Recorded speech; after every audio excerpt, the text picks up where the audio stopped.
Eu Bem-vindo, estava vendo professor ele aqui, Reginaldo, professor de Relações Internacionais, professor da PUC, já nosso velho conhecido aqui da revista Fórum, já estivemos várias vezes juntos, comentando especialmente sobre o cenário internacional e esse diálogo Brasil-mundo, né, Reginaldo? Inclusive, eu lembrei bastante da nossa cobertura sobre o Capitólio, 6 de janeiro, há exatamente 2 anos atrás. É isso aí. Bom dia, prazer estar aqui com a Ana, Henrique e todos aqueles que seguem aqui o Fórum 11h30. E realmente, eu acho que foi uma... Bom dia. Foi, como se diz aí, bola cantada, né? Foi bem parecido, né? Acho que tem um modus operandi, né? Que está se repetindo já há um tempo, né? Então, é um processo que desagou nesse dia, né? Acho que nós não podemos analisar apenas o que aconteceu domingo, né? Mas ver todo esse processo, até para identificar as cadeias e hierarquias da responsabilidade, né? Porque, como a gente sabe, agora é a hora do boi de piranha, né? Não sei se o pessoal todo sabe a ideia do boi de piranha. O boiada vai passar um rio que tem piranha, vai alguns na frente e são liquidados pelas piranhas e o resto passa, né? Então, é claro que tem que punir as pessoas que estavam diretamente envolvidas, não tem dúvida nenhuma, não dá para passar pano nisso. Tem na hierarquia o Torres, que vocês estavam comentando, Ibanez, mas tem que chegar na cúpula. Tem que chegar na cúpula. Eu acho que tem que também distinguir bem, quer dizer, todo mundo está falando dos financiadores, e é verdade, pleno acordo, e é eles que alimentam.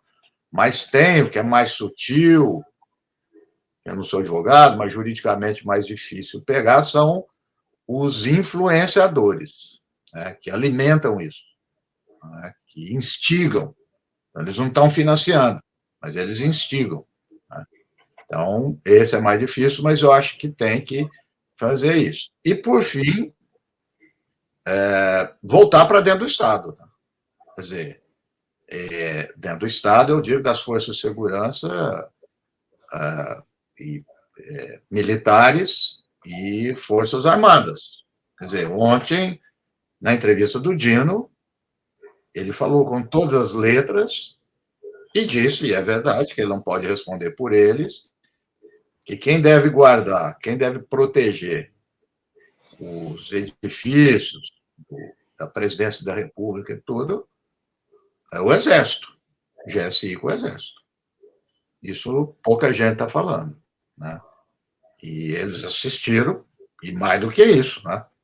Todo mundo sabe, por isso é um processo para proteger esse pessoal, né? Então, não é arrumar conflito, não, mas precisam responder, eles precisam dar entrevista. O Dino está, todo momento, massacrado nas entrevistas. Eu queria ver a entrevista com o Múcio, eu queria ver que é ele que responde, ou chamar alguém do GSI, tem que chamar esse pessoal, não pode passar incólume esse negócio.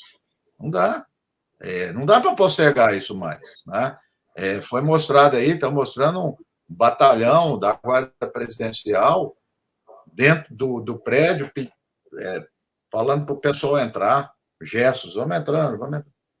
Isso não pode ficar assim, não. Então, acho que são várias coisas muito complexas, etc., mas precisa. Acho que o Lula tem consciência disso e está com um apoio político no Brasil e unanimidade internacional, né? E tem legitimidade para isso e tem autoridade, né? Então, acho que ele deve exercer. Professor Nasser tocou num ponto muito importante, que já tem alguns dias que eu venho insistindo nisso, inclusive no próprio domingo, na transmissão, no meio daquela confusão, eu vim alertando sobre esse negócio do ministro José Múcio, ministro da Defesa, e o ministro-chefe do Gabinete de Segurança Institucional, o general Marco Edson Gonçalves Dias. Nenhum dos dois dá entrevista. Isso não há muito sentido nisso. O Dino fala, aí fala o Padilha pelas relações institucionais, aí fala o Rui Costa pela Casa Civil. Aí fala o Lula, o chefe do Estado brasileiro. Pô, esses dois ministros não falam? O ministro da Defesa não fala e o ministro da Defesa não fala.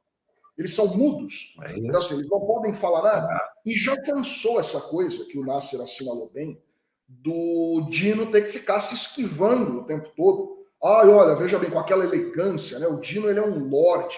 Não, veja bem, eu não posso responder pela pasta do ministro Múcio da Defesa. Pô, põe ele para falar, então. Se o senhor não pode responder por ele, o senhor, né, o presidente da República determina. Alguém tem que falar. Então, assim, fica essa coisa, essa conversa de maluco, porque eles não falam, e enfim. Professor, eu queria perguntar uma coisa que vai aí na direção... tem a ver com isso, obviamente, do que a gente está falando, mas sai um pouquinho dessa questão da hierarquia dentro do atual governo, de quem fala, quem responde, quem é responsabilizado, que é a respeito do ex-presidente Jair Bolsonaro, né, especificamente. Eu queria que o senhor comentasse essas notícias. Está saindo muita coisa e coisas de origens diferentes e direcionando para, né, indo para direções diferentes sobre a situação do Bolsonaro nos Estados Unidos. Saiu muita coisa dizendo, olha, ele foi para lá como chefe de Estado e chegou com um visto A1, que é o visto do chefe de Estado, que o cara meio que passa batido, porque ele é uma alta autoridade, um dignatário internacional, mas como acabou o mandato, ele já está com um visto de turista, e o governo americano falou, não, se liga, ele não tem visto de turista, porque ele tem um visto A1 que expirou e ele tem 10 dias para mudar o status dele, enfim, está uma confusão danada. Mas a pergunta não é essa, tão administrativa. É uma pergunta mais política para o seu conhecimento, inclusive, sobre o funcionamento da política interna dos Estados Unidos. O governo Biden, em alguma medida, vai poder se posicionar em relação a isso, porque é o governo dos Estados Unidos, é o poder executivo norte-americano, estadunidense. Embora tenha muita coisa aí que é de natureza administrativa mesmo, a questão do visto, o Bolsonaro não responde a nenhum processo lá, enfim. O governo Biden deve, de alguma maneira, começar a dificultar as coisas para o Bolsonaro, como, por exemplo, recentemente agora, o Departamento de Estado fez questão de frisar que ele tem 10 dias para mudar o status do visto, senão ele vai ficar ilegal? Sim. Veja, eu vi a entrevista do, eu esqueci o nome, que é o responsável pela área de imigração do Departamento de Estado. Isso. E ele esclareceu isso que você está falando. Ele deu uma informação de como os Estados Unidos procede em relação a esses casos. E disse, como se fosse, essa é a regra, vê aí o que é o Bolsonaro. Então, acho que o Bolsonaro encaixa no que ele falou. Né? Ele foi um dia antes, né, de expirar o mandato, como emitiu passaporte diplomático, e agora já não vale mais, ele vai ter 30 dias. Então, eu acho que toda essa questão, até o Dino também mencionou isso, tem uma parte jurídica. Ontem eu vi também o Augusto Botelho falando que não dá para solicitar a extradição do Bolsonaro e tudo mais. A gente que é da política, a gente sabe que quando se quer, chama o direito para justificar. Os Estados Unidos, eu vou aprender com os Estados Unidos. Os Estados Unidos fazem muito isso. Eles fazem. Depois, vamos chamar alguém para justificar dentro da lei. Né? Então, a gente sabe como é isso. Então, vai depender, eu acho, de uma pressão política que está sendo grande. Né? E o Biden, não só o Biden, quer dizer, Clinton, Obama, eu vi o Obama agora manifestando em relação ao Lula. Então, eu acho que fez a articulação, da mesma forma que o Trump, né, patrocinou, abonou o Bolsonaro, né, deu todo o empoderamento a ele. Agora, os democratas viram que é esse perigo lá e estão fazendo o mesmo com o Lula. Então, a questão se transformou numa questão de Estado americano também, do Partido Democrata norte-americano. Ela se configurou como tal. Bernie Sanders, Ocasio, todos já estavam falando isso há um tempo. Né? Então, eu acho que, dependendo desse encaminhamento, acho que vai ter pressão sobre o Bolsonaro. Hoje, rapidamente, eu não tive muito tempo, eu vi cerca de 3 matérias, 3 grandes, no New York Times, sobre o Bolsonaro. O Washington Post, umas 2. Então, assim, a pressão do lado democrático está muito grande, como também do lado do Trump, tentando, né, respaldar, vamos dizer assim, essa versão aí agora que está circulando entre os bolsonaristas, que eles descobriram os direitos humanos. Direitos humanos são desrespeitados, não sei o que, tá. Lá nos Estados Unidos também está dito, está sendo dito isso. Então, eu acho que é um caminho importante. Eu, a Ana, há muito tempo, a gente sempre tem comentado aqui, depois a gente pode conversar mais, eu acho que o governo brasileiro tem que ter uma área específica para isso. O Celso Amorim é um diplomata. Ele não é o Marco Aurélio Garcia. O Celso Amorim, para mim, é o melhor ministro da história do Brasil, um dos melhores do mundo. Não é isso que eu estou dizendo. Mas não é dessa dimensão mais da política propriamente dita. Ele é um diplomata. Né? E ele está de assessor especial. Então, o governo brasileiro precisa ter esse órgão para fazer essas articulações mais finas no Congresso, lá, coisa que um diplomata não vai fazer. E eu acho que isso daqui para frente é cada vez mais importante, porque, inclusive, eu entendo que é um dos elementos, não é o único, mas é um dos elementos que refreia a ação golpista aqui, e algumas lideranças golpistas. O próprio Mourão já falou várias vezes. Não tem ambiente internacional. Ele falou várias vezes isso aí, né? Então, esse ambiente internacional, e o Lula sabe muito bem circular por isso, com certeza, quando ele puder, ele vai reforçar esse lado, né? Eu acho que é uma questão importante exercer pressão no governo americano em relação ao Bolsonaro. E acho que vai vir de todos os lados. A internação dele explica isso. Porque é até um paradoxo, né, professor Reginaldo, para ele, porque ele vai para os Estados Unidos para se proteger, digamos assim, e aí ele acaba ficando mais no holofote, né, e no holofote internacional, porque interessa aos democratas combater o bolsonarismo, porque eles assim também estão combatendo e expondo o trumpismo, que é o que ameaça ali a permanência dos democratas no poder, digamos assim, e uma reeleição futura aí, ou do Biden, ou da Kamala Harris, seja quem for que os democratas forem colocar. Então, a gente já discutiu aqui no programa vários momentos como o Bolsonaro não se... Até mesmo dentro do próprio partido, no PL, ele está sem ambiente, criou constrangimentos para o próprio partido, porque fez o partido judicializar as urnas e o partido ficou sem dinheiro.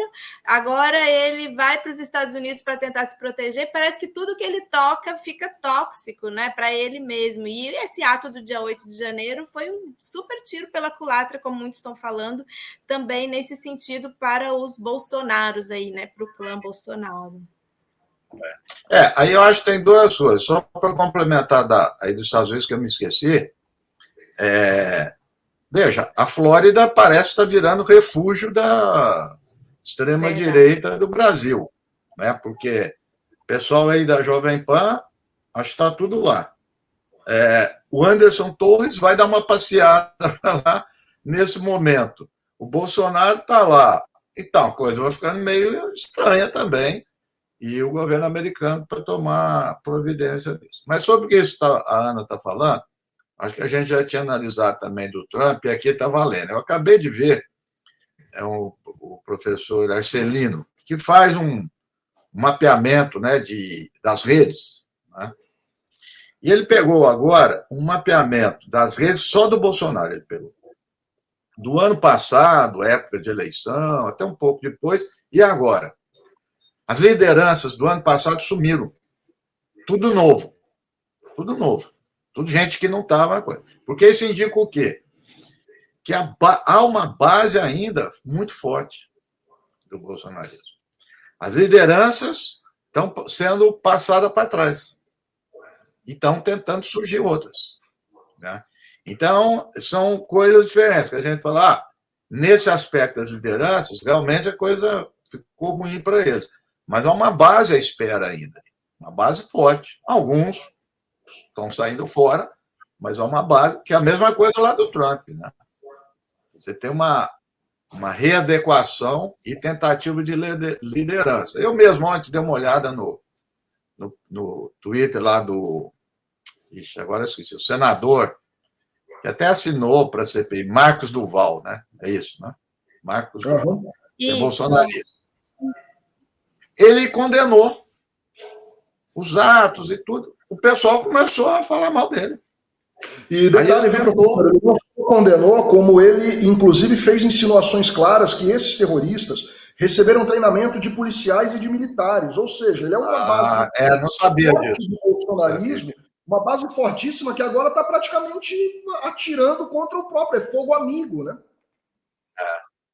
Então, é isso. Então, eles estão também as camadas aí geológicas estão atritando, né? Mas não se engane, tem uma base ainda muito forte de conversas, de ouvir até de pessoas que eu conheço que conhecem bolsonaristas, se mantém. Então tem uma base, entendeu? Agora, obviamente, se você não tem liderança, a base não adquire dimensão política. Aí é que está. É isso que é importante. Porque, veja só, eu tentando encontrar analogia. Durante um bom tempo eu estudei terrorismo.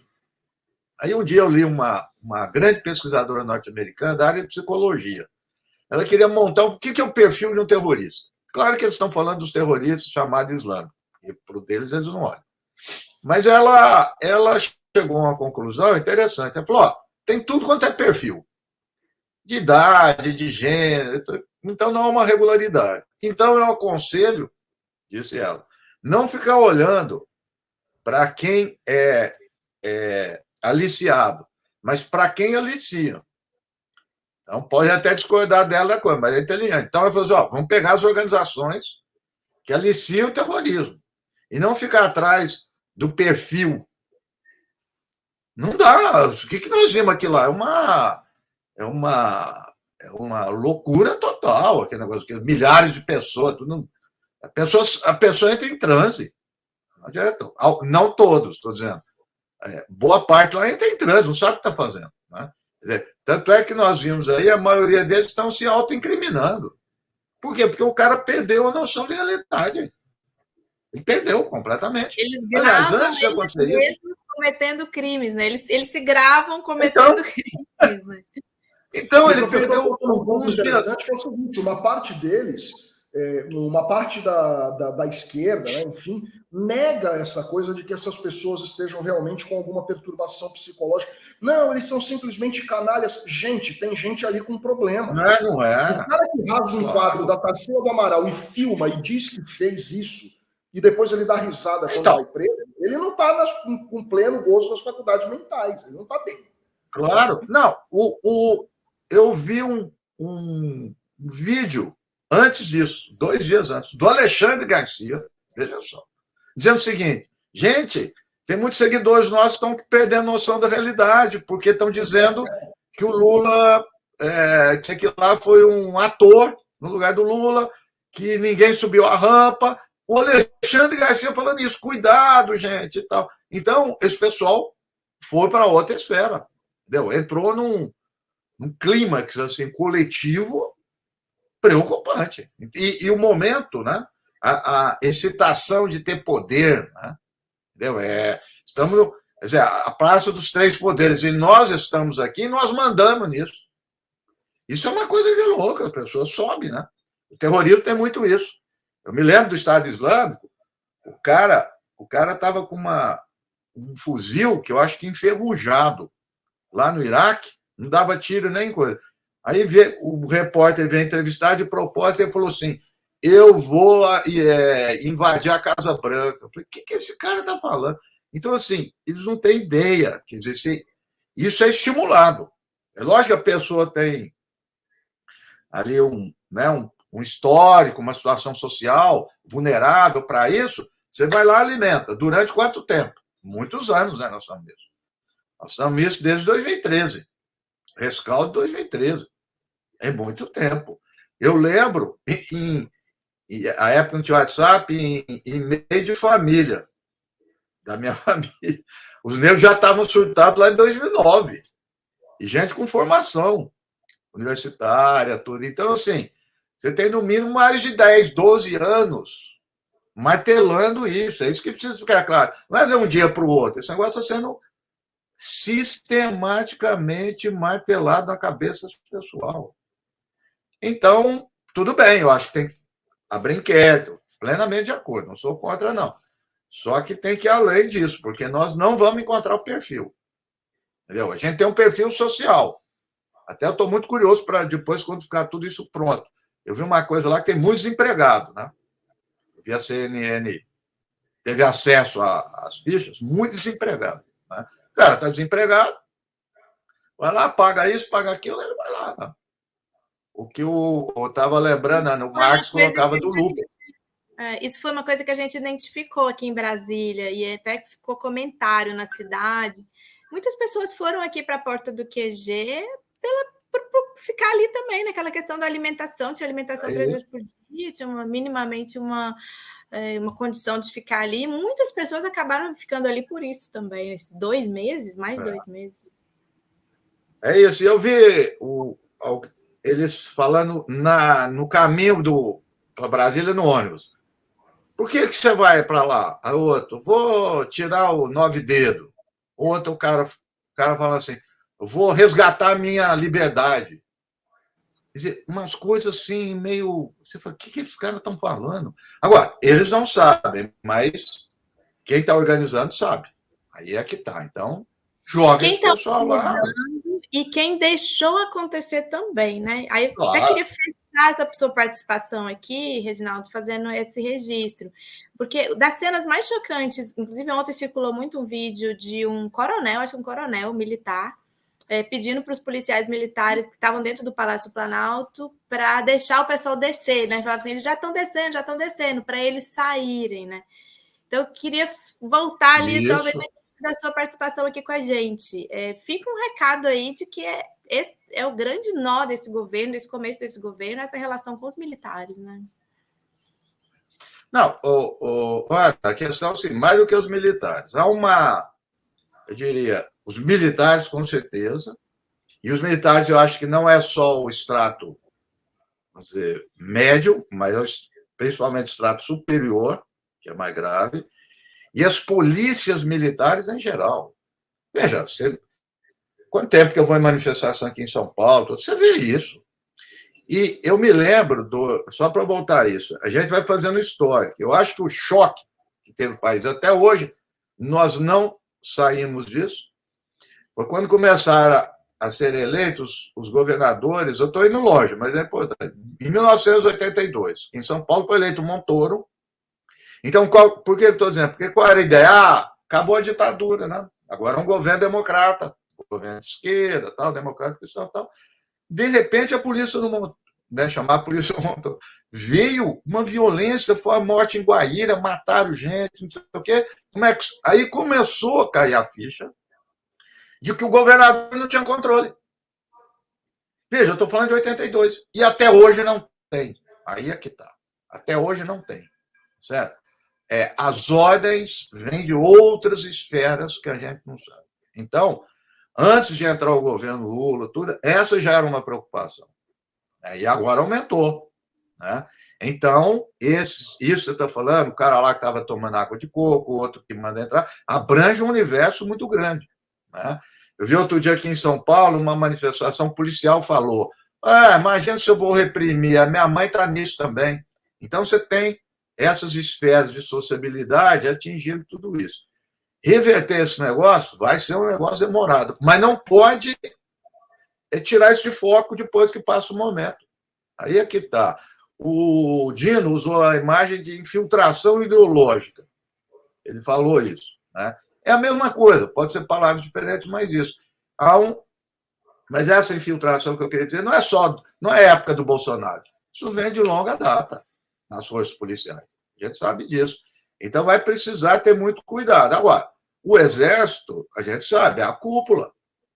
É a cúpula. Quer dizer, o que o Vilas Boas escreveu durante todos esses anos em Twitter, ameaçando o Supremo se o Lula não fosse preso, agora colocando em dúvida as urnas. E foi nada, na não posse acontece nada. dos atuais comandantes militares. Ele foi na posse do comandante do Exército, da Marinha e da Aeronáutica do governo Lula. O que este sujeito tem para fazer lá? Ele sabe mais do que porque, veja só, Henrique, o que eles fazem? Né? Essa chamada tutela. Eu deixo acontecer a ameaça. Eu deixo aparecer que tem um caos. E quem vai salvar o do caos? Eu, os militares. É o famoso vender dificuldades para vender facilidades, não é mesmo? É isso. De forma mais sofisticada é a tutela. Eu tenho uma visão, não todo mundo, uma parte da esquerda, já há um tempo, está cada vez mais equivocada, que lê a política a partir do direito. O direito tem o espaço dele, é fundamental, tem as questões jurídicas, mas já não pode fazer isso. Então, fica as interpretações jurídicas dos artigos da Constituição e do 142 para falar de poder moderado. O jurídico está claro que não tem nada a ver. A gente sabe disso. Não precisa ficar grande coisa. Mas não é de fato, infelizmente. Infelizmente, não é de fato. Então, essa ideia da tutela, ela é muito forte. Não é que ela é forte, ela é onipresente na meio militar. E a gente, estou falando agora a parte civil, fica receoso de entrar nisso. Antes de domingo, eu estou falando da minha opinião, que errei. Eu achava que deixa o Múcio lá e tal, o Lula está certo. Agora eu já não acho isso, porque agora eu acho que o Lula tem que ir para frente, porque ele vai ficar sob coação. Ele está sob coação, porque, quer dizer, ele não, dos militares, eles estão lá, como nós estamos dizendo, não dá entrevista, ninguém fala nada, ninguém cobra deles, põe o Dino no fogo, o Dino está indo para o fogo, só o Dino. E ele está indo lá, os caras ficam bombardeando, todo mundo falando dele, e cadê os caras que são responsáveis? Então, ou seja, isso aí é o nome de tutela, isso é tutela de fato, não é de direito, mas é de fato. Aí é que está. Então, eles ficam olhando, eles não vão dar golpe nenhum. Eu nunca concordei com isso, e não vai dar golpe nenhum. Eles fazem isso para exercer, repito, tutela. Então, eles vão ficar bem na fita. É isso. Ou seja, qualquer que seja a situação, eles ficam bem na fita, como sempre ficaram desde que saiu da ditadura. Esse que é o ponto, que nós não fomos além. Eu também acho, na época, eu dizia, não vamos arrumar, muita gente, vamos arrumar encrenca com eles, não, mas não dá, os caras não dá mais, entendeu? Porque isso que aconteceu domingo é muito sério, não pode acontecer mais. Né? Então, para não acontecer mais, tem que ser responsabilizado. E eu acho que o Lula está com, nesse momento, capital político para isso. Tá certo? Acho que a Maria Cristina do Valor escreveu um artigo muito, muito interessante, e ela diz, porque, de fato, quem exerceu o papel fundamental nessa crise foi o Alexandre de Moraes. Por quê? O Lula poderia ter destituído o Ibanez, dar os 90 dias. Ele foi só na área de segurança. Depois, o Moraes veio no mesmo dia e disse 24 horas para sair do quartel. O Lula poderia ter feito isso. É a pessoa mais legítima para fazer isso. Mais do que o Moraes. O Lula tem muito mais legitimidade. Às vezes ou não vivemos no governo, num ambiente democrático, eu voto. É o Lula. Então, eu acho que agora ele tem que exercer isso, porque senão ele vai sofrer as consequências dessa tutela. Não é fácil, mas ele tem competência e legitimidade para isso. Muito bom. Reginaldo, professor, só uma última pergunta tem aqui no chat para você, olha. Deixa eu ver se o Guilherme coloca para a gente. É do Júlio César Beraldi. Ele pergunta, professor, Bolsonaro não pode se aquartelar quando voltar? E aí, vamos já fechando aqui essa pergunta. Olha, eu acho que o Bolsonaro é carta fora do baralho. Eu acho que nós ficamos, não todo mundo, muito equivocado, pensando que o Bolsonaro mandava nos militares. Muita gente dizia, como é que um capitão? Então, tinha cenas, né, dele com o Pazuello, cenas com o Mourão, tudo isso é teatro. O poder organizado é manda. O Bolsonaro não tem nem partido. O Trump lá nos Estados Unidos tem partido, é da elite. O Bolsonaro não é nada. Então, ele acabou. Acabou isso. Eles não vão ficar com ele. Então, eu tenho, só para encerrar aqui e lembrar o Gramsci, e tem mas que tem a ver com tudo isso, é de poder organizado. Né? Então, o professor Oliveiros foi meu orientador, estudou os militares, ele lembrava que um texto do Gramsci, um texto pequeno, chamar os 45 Cavaleiros Húngaros. O Gramsci contou um caso. Eu gosto muito de caso, é a tradição árabe. Então, caso é bom que a gente assimila, não precisa ficar lidando com o conceito. O caso era o seguinte: na Guerra dos 30 Anos na Europa, um destacamento do exército húngaro se perdeu e foi para uma cidade inimiga que tinha 10 mil pessoas, mas não tinha organização. Os 45 dominaram os 10 mil. Aí o Gramsci escreve: eis o problema da política, como os poucos dominam os muitos. Organização. É isso.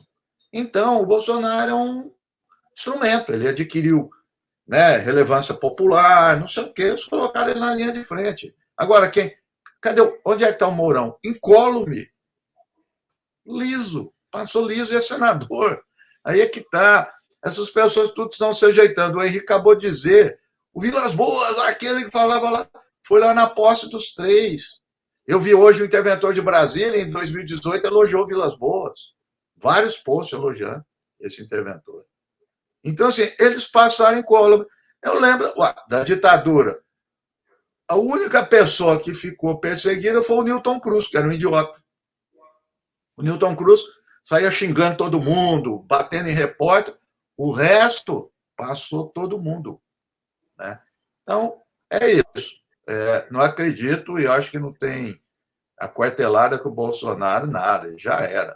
Mas ele já era, mas precisa pegar ele.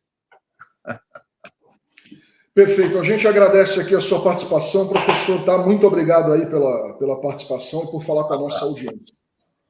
Obrigada, Reginaldo. Um abraço. Obrigada. Muito bom. Abraço.